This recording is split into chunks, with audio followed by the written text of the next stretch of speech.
রাজধানীতে জমে উঠতে শুরু করেছে পশুর হাট। এ বিষয়ে আরো জানাতে আমাদের সঙ্গে যুক্ত হচ্ছেন রাজধানীর দিয়াবাড়ি থেকে আমাদের সহকর্মী মাইদুল ইসলাম হিমেল। হিমেল, হাটে পশুর দাম নিয়ে ক্রেতারা কি বলছেন, বিস্তারিত জানান।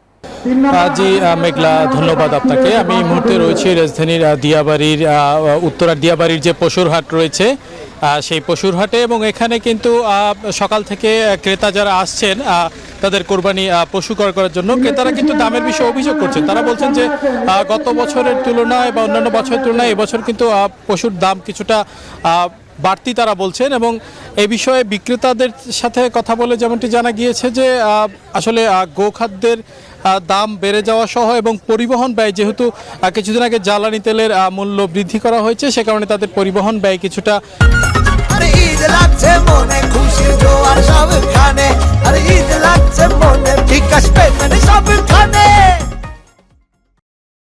বেড়ে গিয়েছে। সব মিলিয়ে আসলে রক্ষণাবেক্ষণ খরচ বেড়ে যাওয়ার কারণে কিন্তু আসলে কোরবানির পশুর দাম বৃদ্ধি পেয়েছে বলে তারা এমনটি জানিয়েছে। এবং কিছুক্ষণ আগে কিন্তু মৎস্য প্রাণী সম্পদ মন্ত্রণালয়ের মাননীয় মন্ত্রী এই হাট পরিদর্শন করেছেন, এবং তিনি যেমনটি জানিয়েছেন যে পর্যাপ্ত পশুর ব্যবস্থা কিন্তু রয়েছে কোরবানির জন্য, এবং ভারতীয় গরু আসা ঠেকানোর জন্য কিন্তু বিজিবি সহ যে আইনশৃঙ্খলা বাহিনী রয়েছে তারা কিন্তু তৎপর রয়েছে সীমান্ত এলাকাগুলোতে, যেন বিদেশি পশু আসলে অনুপ্রবেশ করতে না পারে, এবং এই জন্য কিন্তু সার্বিক ব্যবস্থা গ্রহণ করা হয়েছে। এবং এখানে কিন্তু মেডিকেল টিমও কাজ করছে পশুদের সুরক্ষার বিষয়টি, এবং যেসব গরু ব্যবসায়ী তাদের পশুর সমস্যা নিয়ে আসছেন মেডিকেল টিমের কাছে, তারা কিন্তু বিভিন্ন পরামর্শ দিচ্ছেন এবং চিকিৎসার জন্য বিভিন্ন ওষুধ প্রদান করছেন, যে কিভাবে আসলে কোরবানির পশুকে আসলে সুরক্ষিত রাখা যায়।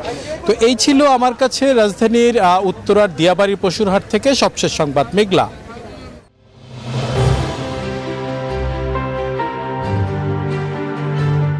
হিমেল, আপনাকে ধন্যবাদ।